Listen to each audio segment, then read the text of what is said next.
Hello, and welcome to my community on Afrocentric television. My name is Kolawole Akinmuyiwa, and this is the station that revolves around the African community in diaspora. And by virtue of our streaming lines, you can enjoy us anywhere in the world. We're here in Houston, and we're hosting and talking about experiences, the people that make us, great Africans in the diaspora. And we're going to be talking about experiences, culture, traditions, businesses, organizations, and what legacy people are going to leave behind. Today we are going to be interviewing two prominent Africans or people that have made African community who they are, and they are shaping the world in doing so. The first guest with me is who we have is Chief Dr. Chioma Obi Igwe. She is one of our 2026 Women of Worth Awards honoree. She is the empowerment catalyst, a healthcare provider, the motivational speaker, and community leader advancing empowerment and opportunity for all. Welcome, Chief Mrs. Thank you. Can you just briefly, tell us about who Chief Dr. Igwe is? Well, my name is Chief Dr. Chioma Obi Igwe. I was born to late Attorney Joseph Obi and High Chief Eputosi Obi. In Anambra State, I was the third born of the family of 4 children. And we grew up in Enugu, Nigeria, where my father was the Accountant General for Anambra State. Oh, interesting. And my mom was a businesswoman of our time that are both now with the Lord watching over us. So my journey started from that. Awesome. So, Dr. Chioma Igwe, if you don't mind me calling you that, Yes. let me add Chief. That's necessary. Chief Dr. Chioma Igwe, your life reflects service and empowerment. Can you share the journey that led to, that led you into healthcare and community leadership? Well, before now, I was a banker in Nigeria, and I did so well in banking. I helped to grow businesses. And when I came over here, I got tired of working in the bank at a pretty young age. A young adult, had it all, but I got tired and I wanted a new, fresh air. And I decided to come over to the United States. And when I came over here, I started with the healthcare industry as a CNA, and then I progressed. I love taking care of people because, what other way can you actually make an impact when someone is at their lowest moment and you're there to provide care for the person? It is very rewarding. It is very fulfilling. And then, of course, you have to go to school to be able to, continue in your desire to provide care. And that's what motivated me to go to school. I started from CNA. I went, to my nursing school. I did my master's. I have 2 master's degree. And then I did my doctorate degree. And I'm also a nurse practitioner in psychiatry. Interesting. So we're looking at Chief Dr. Chioma Igwe, who is not just beautiful, compassionate, with a very, very good head on her shoulders, right? But this, it feels like you're called to serve from, the story that I have heard about you. Was there a defining moment in your life that made you realize, your purpose was to care for and uplift others? Well, right from when I was back home in Nigeria, I've had to take care of people, not because they are sick only, but because they are down emotionally, financially, disturbed with all sorts of things. Maybe some that finished high school but didn't have money to go in and start, go to college, basically. I've seen people in that situations. When I was in the bank, I was privileged to, have associated with the drivers and some of the other staff members. Understood their pain point. Right, they wanted more out of life, so I was able to fill in that gap to the best of my ability. and also took care of an auntie of mine that was sick. You know, encouraged her in her last days to become, acceptance, which is the most important thing. So that kind of propelled me. When I came here, I knew that that's what I need to do. I need to continue in that route. You felt like it was a calling. Yes, I felt like it was a calling. Very well. So you combine medical expertise with compassion and dignity for patients. That is in right? But why is it important for healthcare providers to treat the whole person and not just the illness? Well, because care is holistic in approach. Okay, we might be treating the physical, condition that the person is dealing with, but what about the psychological condition? What about the emotional condition? What about the dignity behind the care?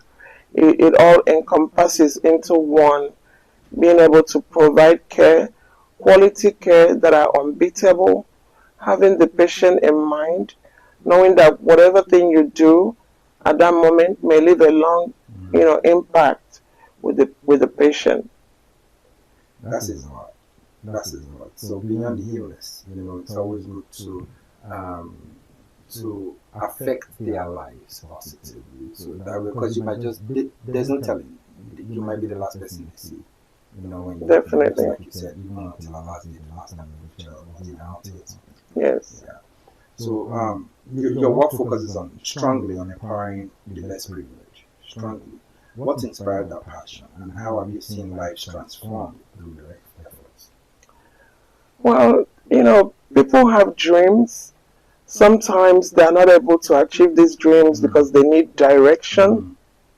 Sometimes it's because they need money to offset their dreams. Sometimes it's something as small as talking to someone. Someone that's going to believe in that dream. Someone that's not going to look down on them, but kind of tell them that you can do it, that, just make that bold step, take that decision. And so what I try to do is I ensure that when I meet you and I talk to you, I kind of like, okay, well, she or he might be able to do this. And I try to, direct and support financially to ensure that those are carried out. Awesome. I don't know how you balance this though, but it goes a long way, what you do, the level of education and career and mentorship and leadership that you wear so many crowns, right? So the chief title actually is very well deserved. It's not something that you have to buy, you deserve it. I'm telling you that from what I've read about you so far, right? Because you support small businesses, entrepreneurs. So I just want to know why do you believe economic empowerment is such a critical tool for community development? Well, it is important because you need money to do the little things that can offset your business. So what I try to do is I try to do at least 2 to 3 every year where I can empower people with their business ideas. Where I can empower them with their business ideas, and then I let them write up a proposal. Sometimes encourage them in what I believe they might, thrive in.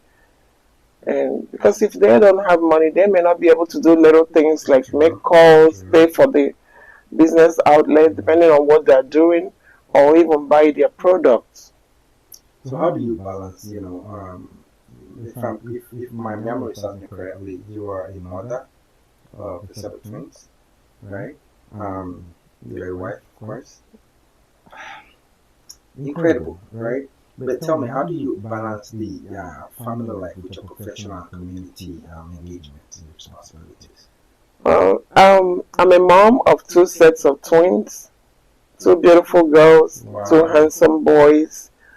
I am beyond blessed. They are my greatest achievement in life. Wow, beautiful. I'm a wife, and then I have support. My family support. Actually, my children support me as little as they are. They support me in whatever I do. And then my mother-in-law, she has been living with us, for over 8 years, and she's my great, great, great support. That is rare, especially in the African household or family or community, speaking highly and greatly of one's mother-in-law. I think that's an extra blessing. Yes, it is. My mom, I miss my mom so much. When I was pregnant with my daughters, she came over here to visit me, and she went back home to come back a few days after because I was gonna put to bed then, and she fell. She had a fall. It was a big struggle, and then she finally, after a lot of struggle, she didn't make it. That is that is the worst thing that have ever happened to me. And you're able to Because have your baby. yes, because you know, I was very very close to my mom. I find it difficult to use the past tense. But my mother-in-law, was here. She already came at that time because I had the children already. Mm. My mom was trying to recover enough to come over. Um, so she came and she stayed with us. She was just gonna come and stay a few, months or maybe a year and go back. But she decided to extend her stay, and that's how we've been together now for 8 years Good and years. counting. And And we she, still and she have has. much to talk about her. I Oh love yeah, that. she's my greatest ally right now. I love her so much too. I'll try to pronounce this. Your title. You were honored with the title Ifenkili Diorama. Really good. Yes. Did I say correctly? You did. Thank you. What does this mean, and to you personally and culturally? Well, Ifenkili means someone that is being admired by all, Mm. in the community.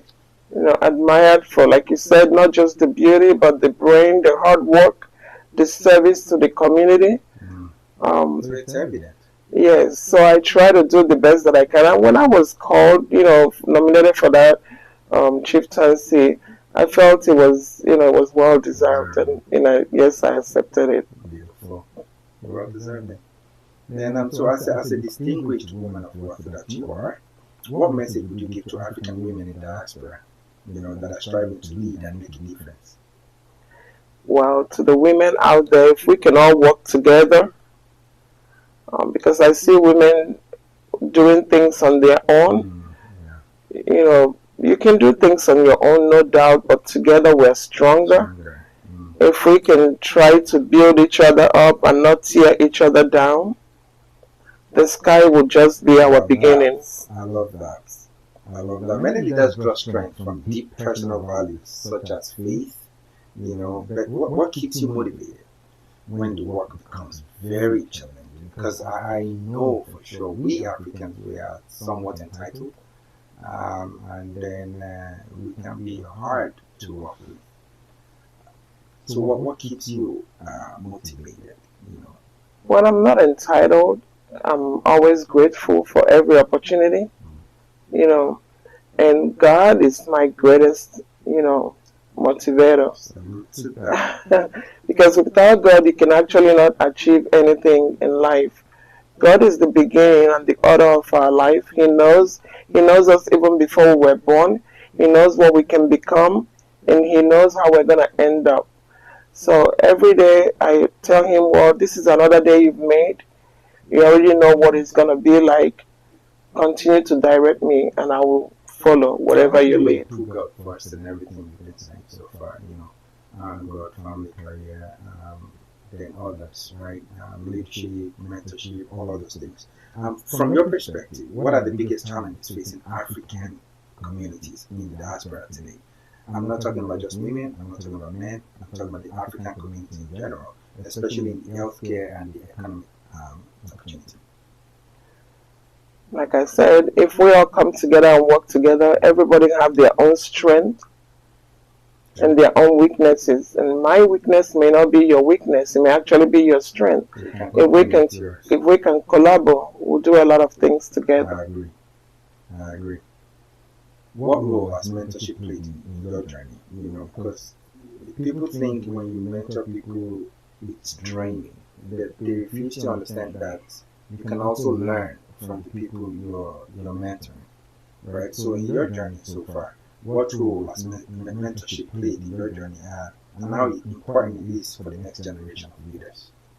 Well, starting from the healthcare, I've been opportune and privileged to take care of children. They are my inspiration. They teach you a lot.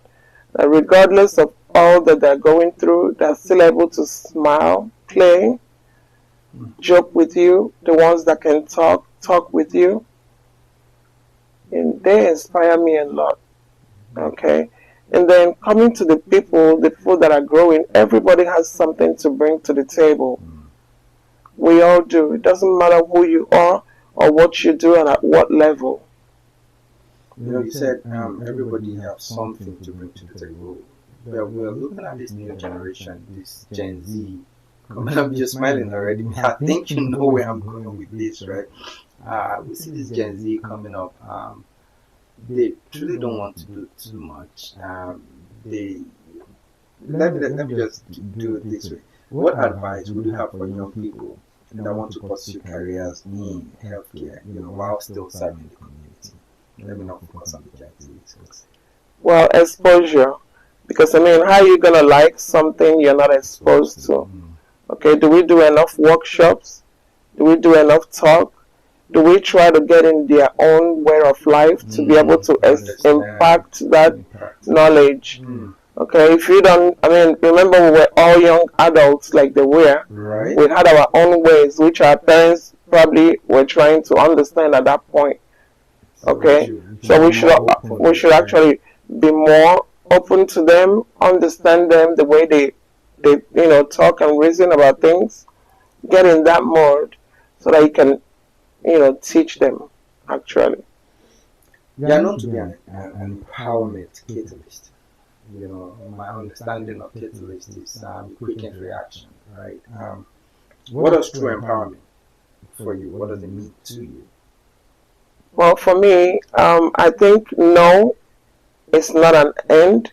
No is the beginning of different options. Because I was privileged to grow businesses when I was working in the bank. And I started businesses from zero level and grew them to admirable age.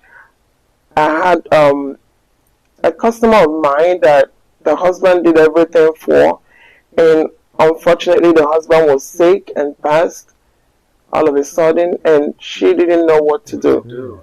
I was lucky to be the one in charge of that account. So I pulled her in and I taught her how to balance those books and how to keep her husband's business going, and she thrived well in it. Beautiful. Okay. I need a mentor. So yes, you can definitely impact people in so many ways that are positive. So I'm gonna be your mentee, right? Let's talk about legacy. You've done so much for the community, even back in Africa, back home in Nigeria, in Anambra, Enugu, sure Lagos, Abuja, and all over, right? We're in Houston, the community here. When people speak about Chief Dr. Chioma Igwe, years from now, what impact do you hope they will say you made? Well, I will continue to give back to the society, because I want to diverse a little bit and talk about my parents. They imbibed in me a lot that money cannot buy. Of course. My father reached the peak of his career as accountant general, and my mom was very successful in her business endeavors. But it didn't take away from knowing that they are parents, or they were parents, and they had children, and they were there every step of the way. They gave it all to make us who we are today. All my siblings. And that has propelled me, to know that my mom would always tell me in my Igbo language, Adeji ife mada kwankuneku, meaning you can't depend on someone, you have to depend on yourself. Okay? And my dad will always tell you, maybe, meaning nothing is ever going to go wrong. It's all in your mind. You have to have a plan, and you have to work towards your plan, and make room for setbacks. And when you do have setbacks, you're going to go back to the drawing table and be able to work on those setbacks. So that's what I want to impact on the society, for them to know that nothing is impossible, everything is achievable, all by the grace of God anyway. But you have to have a plan, and you have to work towards your plan. So when I finally leave, I pray I live a long life in good health. And when it's finally time to go be with the Lord, I hope that people can look back and remember that the most important thing in this life is family, love, and your personal fulfillment. It looks like in all, I would say you are very intentional about what you want to do and how you want to go about them. Do you ever get angry? Of course, I'm human. React to anger. Well, I tried, I've grown now, so I've learned to that when you overreact, you're only hurting yourself. Because 9 out of 10, the people that you're actually angry with don't even know that they've really offended you to that degree. So you're actually hurting yourself more. I've learned that forgiveness is an important virtue that we all need to have in life. Like my dad will always say, God rest his soul, he would say anger is the punishment you give to yourself for the mistake of others. Yes. That's deep. Thank you, Dr. Chioma. Thank you for sharing your inspiring journey with us today. Your commitment to healthcare, empowerment, and uplifting community truly reflects the spirit of service and leadership we celebrate on Afrocentric television on TV and much. Before we close, what final message would you like to share with our viewers across the African diaspora who are watching from Houston and all around the world, especially those who may be looking for encouragement to step into their own purpose and make a difference in their communities? So what I want to tell everyone, including myself, is that the sky is your beginning. If you dare to dream and you believe in your dream, you can definitely achieve that. And why I'm telling you that is that my journey is not just in the healthcare. I also, have plans to digress a little bit and do things that I've always wanted to do for fun, like writing. When I was young, I used to write a lot of books, but never got published anyways. No, I mean, it's been quite a while, so it must be somewhere in the archive with my dad because he never published them. But that's one of the dreams that I have for the future, going into writing, going into movie production. I want to be able to produce my own movies and then have my fashion line. Beautiful, elegant. I'll tell you that much. But thank you again for joining us, and thanks to our viewers also for being part of this conversation. Remember, here on Afrocentric TV, we continue to celebrate our culture, our stories, and change the narrative for the African diaspora. Thank you, Chief Doctor, for joining us today, and we look forward to many more sessions with you. And congratulations on your honorary award at the Women of Worth Wow Award from Afrocentric Television. Congratulations. Thank you for having me, and thank you so much. I hope to do this again with you. Thank you. Then touch the dial. We will be right back.